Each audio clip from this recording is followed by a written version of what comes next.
Hello everybody, welcome to the Redmen TV. It is match day and I'm here with the one, the only, the maestro that is Chloe Bloxham.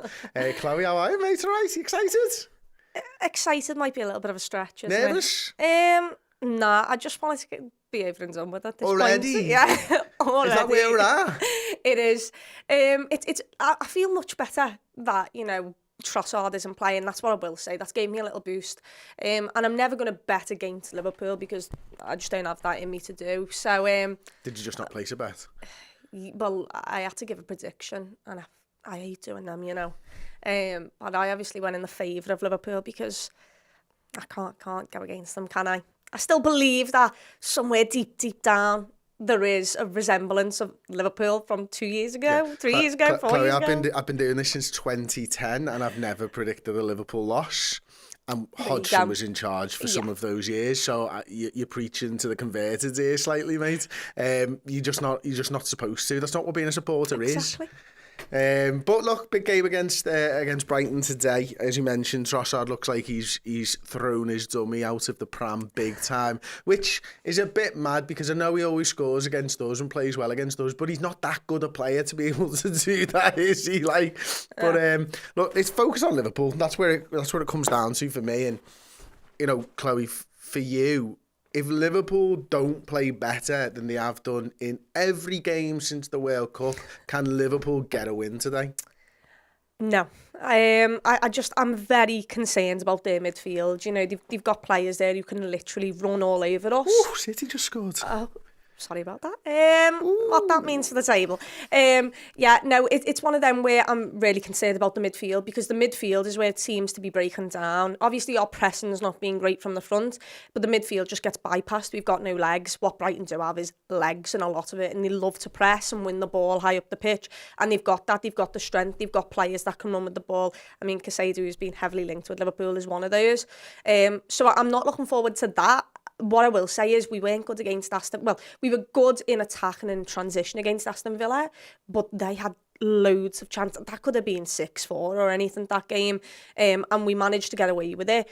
If we have the, attacking aspect of that, which is hard without Darwin Núñez, then maybe, you can get out of this. But we really need a defensively solid performance today against Brighton. So we did obviously you just mentioned there, Núñez isn't available for us now after another injury and stuff. You did the starting 11 prediction show this week for Redmen. Who did you go with up top to replace Darwin, obviously knowing that he's not going to be playing? Well, I just, The three that were left? The three that was left, yeah, basically. Is Ox one of them? Ox is one of them. Ox where is did you have him? Up top as a 9, which I know no one wants that, but I had to predict what, Jurgen Klopp would do, and that's what I thought was most likely what Jurgen Klopp would do. Oh, God. I know. It's 2023. I know. Why are we playing Ox in a friggin' false Blame 9? Liverpool Football Club, don't blame me. Jesus. I just had to predict what Jurgen Klopp would do. But you know what? To be fair to Ox, and some people might have a go at me, I don't think since he came in, he's not been awful, yet he's not what we need. But at the same time, what can you expect from a lad who isn't at the level of what we need? And when he's came in, he scored a decent header against Brentford. I didn't think he was that bad in that game. I think he's done all right when he's came in. Not done brilliantly. I don't like him up top. I'd rather Gakpo be up top, to be perfectly honest, see what he's about. Be closer to the goal, whip some balls in him for him to head, because he's taller than Darwin Núñez is. But yeah, Ox obviously isn't the choice we all want, but I predicted that he'd start, and if he does start, I'll be right behind him. And I really hope that, he's going to be leaving soon. Just let's hope and see what he does. Yeah, I mean, I'm with you, mate. I say, tongue in cheek, it's 2023. We shouldn't be starting Ox up top. He's here and he's available, and he's all that we've got left. And you know what? I think he's been decent since he's been in the side, to be honest with you. He's just fulfilling a role, which is more than the other lads are doing at the moment, because they can't fulfill a role because they're not available to play. So at least we've got Ox in that regard. The disappointment stems from, and I'm sure you're exactly the same, the fact that we're in this situation in 2023 where Ox is starting. Now that he's here, we can support him. Of course we're going to support him. He's a Liverpool player. It's what we do as supporters. But that doesn't mean you can't be frustrated at the fact that we're actually literally starting Alex Oxlade-Chamberlain up top. You know, it's just ridiculous. You know, the squad with the signings that we've made, and that's it. It's the injuries, isn't it? Yeah. Ever since we went to Kirby, our injury record has been abysmal. Yes. Every season we've been there, there's been something catastrophically wrong. Now, I don't know what it is. I don't know whether it's just bad luck that we've picked up these injuries over the last few years, or whether the sports scientists aren't working at the level that Liverpool need them to be working at, or whatever. But it's getting beyond the joke at the moment, isn't it? And it's almost like, you see the WhatsApps this week, it's like, oh, Nunes out, of course he is. Yeah. That's what the reply was from loads of the lads, just of course he is. You know what is doing my head in? Like, sounds, I mean, Nunes has been here for the best part of 6 months, and he's picked up niggles, and okay, footballers probably will do that, especially those who are transitioning into the Premier League. It's just a much more physical and intense game of football every week. The thing that really is frustrating me with Liverpool Football Club is, at the moment, we don't have a doctor, and I don't know how much that affects us right now, but what I can tell you is, we brought Luis Diaz back too fast, and now he's out for pretty much the rest of the season. Diogo Jota Didn't we get a doctor in about 3 weeks ago? I genuinely don't know. I think we did close, to be fair. And a doctor's not there, thankfully, to stop injuries. He's there when you do get injuries. But so they're getting the injuries, a doctor wouldn't make a difference to anyway. The time frames are always wrong. I think it was Ox and Naby Keita who were out, and I think he was in the World Cup squad, and Jurgen Klopp was surprised by it, and we hadn't put him in the Champions League squad, and then all of a sudden he was back sooner, and Jurgen Klopp actually had a dig at someone and was like, well, we didn't put him in the Champions League squad because someone told me that the time frame would be longer on him. Luis Diaz, we bring back too soon, is out for pretty much the rest of the season. Diogo Jota's picking up injuries left, right and centre, and he's got a reoccurring one, which we're going to have to manage. But the Firmino one, he's supposed to be out for 10 days. What? A minor injury? He's been out for a month and is nowhere near training. So, like, there's something going wrong there. And yeah, we are getting unlucky, but if there is something that can help us out, could you just please start doing it, Liverpool Football Club? Exactly. Like it's getting a bit ridiculous, isn't it? So in terms of the lineups, let's have a little look at the starting 11 prediction that you made then. So we had Trent Alexander-Arnold on the right hand side. You can go to the board, mate, if you want. Trent Alexander-Arnold right back, Matip, Kanate, Robertson, Fabinho, flanked by Henderson and Thiago, Gakpo over on the left hand side, Ox in the 9 and Salah on the right hand side. Now I think, Chloe, that is probably going to be the team. I think how many starting 11 predictions have you done now? 2 and 1 was Wolves, and I absolutely hated that. So how the hell was I supposed to? No chance. I put Kelleher in goal, and then all of a sudden Alisson Becker was in. Yeah, well, he was the FA Cup keeper last year, Alisson, wasn't he? When is Kelleher? Like, I think Kelleher will leave now. I really do, and that's sad because I think he's absolutely sensational. But, like, when else is Kelleher going to get the time? Because unless Alisson Becker's injured... being a backup goalie. Backup goalies be backups for a reason. So let's have a little talk about the midfield then.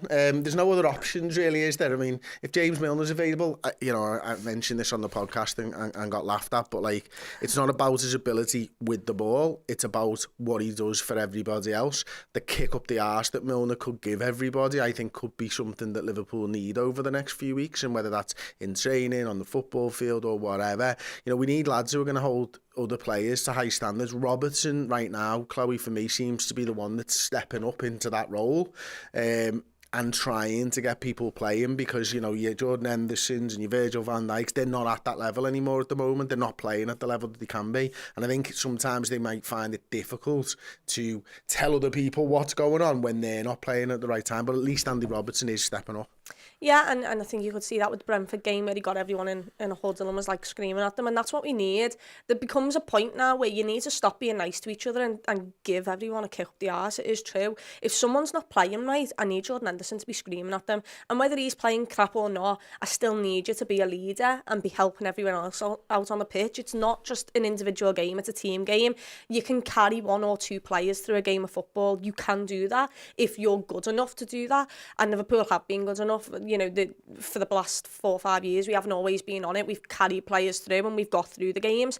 And if you're not doing well enough with the ball, at least do well in your head, where you're telling people where they need to be positionally motivational-wise, helping them out. And we need more leaders to step up. You know, I look at that team, Alisson, Becker, Robertson, Henderson. I mean, I need more than just that. I need Kanate to be You know what I look screaming. at when I see that team? I see a midfield three that haven't played well together, playing together again. If that is going to be the team, by the way, obviously team will be out in around about 3 minutes, 2 p.m. UK time. But Fabinho, Jordan Henderson and Thiago this season has not worked. And I don't know whether we've got the players. You know, Harvey Elliott's played midfield before. At the start of the season, he was in great form, but he's a young player, and young players are inconsistent. You know, we've got Carvalho, who's gone completely missing over the last few weeks. We've got Naby Keita, who's come on and looked sharp in moments, until, as Steve Plunkett likes to say, the energy bar runs out. And then we've got, Harvey Elliott, Naby Keita, James Milner, Carvalho. I mean, would it have been worth changing it round for this game if we do go with Henderson, Fabinho and Thiago? I personally would have liked to see Keita instead of Henderson from the off. But I didn't think Jürgen was going to do that. And also with Wolves, we've got a Wolves replay on Tuesday. I think Keita starts that one if he can, if his body allows him to. I would have liked to see Keita get 60 and just say to Keita, get us through the 60, burn out, and we'll take you off instantly. Like, just give us that at least. And look, I don't think Thiago's done well either. I think you could swap in for Keita. Those midfield three haven't done good enough. I think Fabinho, since the World Cup's probably been the better of the three, and I say that in terms of like he's the one who's been most improved, and he should, because he was absolutely shambolic in the first half of the season. I think you look at the bench, Carvalho missing out, but I don't think you can put Carvalho in there when you're playing a Brighton midfield that we're going to be playing against. Harvey Elliott, I'd keep him out the spotlight for a little minute because he's getting some criticism for reasons unbeknown. He's a young lad who was absolutely class for us. The first half of the season, we've played him far too much because we've had to, and they get inconsistent. They get, you know, he picked up an injury in the mid-season as well. And I don't think you can blame like a 19-year-old kid for not being on it week in, week out. So we don't really have the options to swap and change. The big change that I'd possibly do is Keita. I mean, you could probably look at Ox being in that midfield as well if we had Darwin Núñez available, maybe.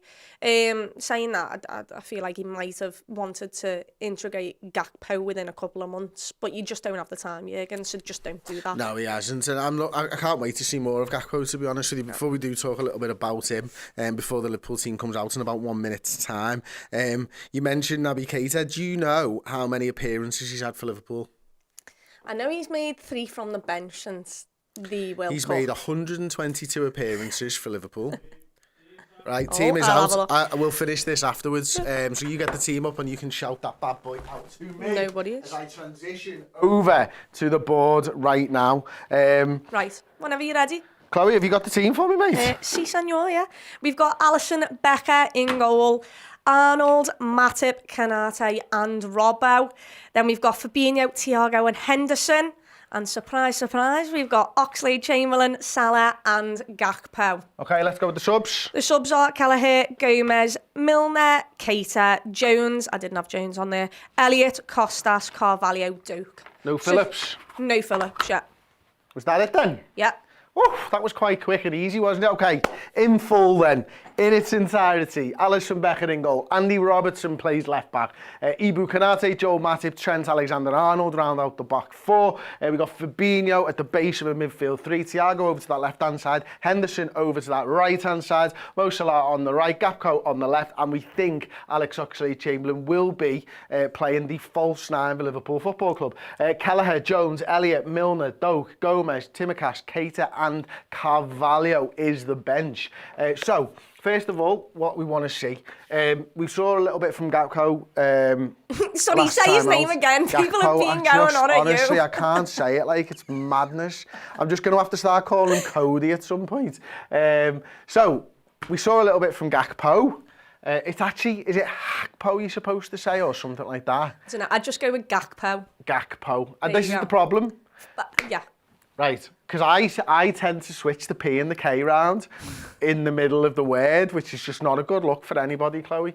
So Cody off that left-hand side. Now, what we saw when he played the other night is he likes to cut inside, he likes to whip that ball across. If it's Alex Oxlade-Chamberlain in the middle there, that's probably not going to be a major option for him. But maybe we could look to get Salah a little bit closer to the action. What I think we're probably likely to see is a bit more of this Bobby Firmino style, number 9, and what that could mean therefore is Salah and Cody are coming in as inverted forwards like we've seen in the past when we had Mane as well as Salah. So that's what I'm kind of expecting to see. And from the midfield 3, what we're seeing from the average positions recently is it's a little bit more like that, with Jordan Henderson trying to get over here. We've seen Trent Alexander-Arnold get forward. We've seen Robbo actually get forward this season much more than Trent Alexander-Arnold in terms of the average positions for Liverpool. So I think we've got what we need to do. And I don't know whether you agree on this one, Chloe, but we need to keep the ball a lot better. We need to stop being predictable when we have the ball. We need to transition a little bit quicker. And what I mean by transition quicker is because I know that Liverpool have been just wellying the ball over the top for Darwin Núñez. I mean transition through the phases quickly. Instead of just one long ball over the top to chase down, I want Liverpool to play quick passes through the middle of the park, through to the forwards. We're so slow and deliberate. It reminds me of a 90s Italian side, knocking it from left back to right back to left back to right back and getting thwarted at each stage. That's what I think Liverpool needs to do. Now that you've got the team, now that you've seen the team, Chloe, are you confident that Liverpool can get a win? Yeah, sure, why not? It's Liverpool football. I just don't know what to expect. I'm really hoping that we can obviously get a result. And I'm always going to back them. Look, the thing is I'm happy to see Gakpo start. I wanted to see that. Hopefully he got a little bit of joy within the first 20 minutes against Wolves and then got phased out, but Liverpool were crap. So, you can't really say anything about that. Hopefully we'll be faster with transitions. Hopefully we'll have just had a kick up the arse. I mean, Jurgen Klopp came out and said, Liverpool are nowhere near making the tackles. We need to get closer. We need to make the tackles. And he gave quite an empowering speech yesterday in his press conference, which came out last night. And hopefully he's got them there ready to fight for everything. And look, if it is scrappy and we need it to be like that, sure. We can't let players run at us. Take tactical fouls if you need to. Take the yellow cards if you need to. Don't let people run through you. And for the first 20 minutes, just settle yourself into the game. Yeah, absolutely. So I've got some stuff to do anyway, because me, Paul and Steve are playing Betmate, aren't we? Right, so I'm about 15 points, I think, behind Paul right now, so I've just got to quickly change my side. So Betmate, I don't know if everybody's onto this, but we've been playing this all season long. It's like head-to-head fantasy footy in that, well, it's not really head-to-head fantasy, it's fantasy footy with the team that Liverpool are playing, so we get to pick the majority of Liverpool players, which is why I'm enjoying it. Now, I've got Darwin Núñez when I picked my side earlier on in the week, and I've got Naby Keita in this side. You can change your side, I think, 5 minutes until kickoff. So Darwin isn't playing, so I'm going to add in Gakpo, and then in the midfield I'm going to add, do I want to add a Liverpool midfielder in? I'll probably add Thiago in. What I might do is I might make Gakpo my captain, to be honest with you. It is, isn't it? Really bold choice. And then I've learned this from Paul. Yep. I'm going to make their keeper vice captain because they get points for the saves and stuff. So I think it's 1.5 points for vice captain, double points for your captain. So I'm going to go with Cody. In fact, I'm changing that. I'm going to back Liverpool. No, don't do that, you Wally. I'm going to back Liverpool and I'm going to go Mo Salah is my vice captain. So I think that's what I'm going with. If you want to play along with this, you can do. I take this far, far, far too seriously. But it's completely free to play today in this game. So if you want to download the Betmate app from the App Store or from the Play Store if you're on Android, then you can do. If you type in Bet Space Mate and then search that, you'll find it. It's completely free to download, of course. You can sign up for free and you can join this pot. When you click the join button at the bottom of the app, you just type in Redmen and it'll take you through to this app. You can play along with me. I'll get the leaderboard up throughout the game. You can see there I'm top. Let's hope it stays that way. There's £100 worth of prizes up for grabs in this one, so it's completely free to enter, so go over there. And also if you want to use the code Redmen10, you'll get £10 in free bets upon sign up as well. A few of us old Dan clubs in there as well. See, there's not that many people in here. In fact, don't friggin' sign up. Don't go across because I want to win. No, seriously, get involved. It's a good game. You've got to gamble responsibly. You've got to be 18 plus, of course. You've got to be in the UK. If betting and you've had problems with betting in the past, then do not get involved in this. But if you like a little flutter on the football, then come and play me at Betmate in fantasy football today, please. And we'll see if you can beat me, and we'll give you a shout out, and we'll shout out the winners and everything else as the game goes along. Manchester City 1, Manchester United 0 still. Chloe, is this a good result for us?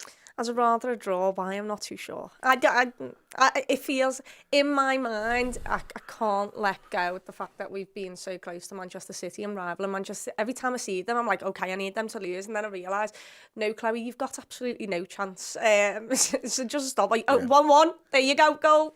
Is this a good result for us? It is 1-1. Bruno Fernandes gets the Oh, no, he's offside. Oh, he's fuming here, people. You know, for all that I would rather have had a draw, I also like watching Manchester United squirm.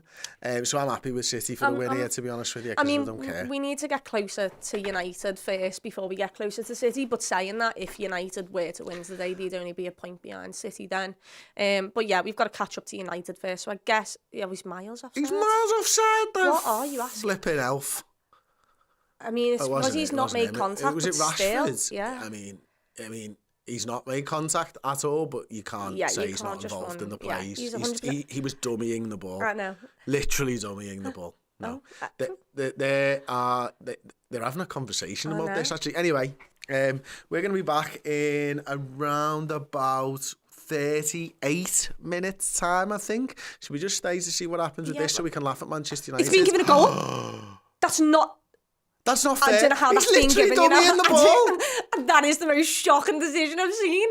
No, that's a lie. There's been absolutely awful decisions. Because it's one of the most shocking decisions. That's ridiculous. We'll be back in 36 minutes time now, or 37 minutes time for the game, the big game of the day. Not the Manchester derby, the game that Liverpool are in. Of course, that's the way it is. Thank you for watching, and we'll see you soon.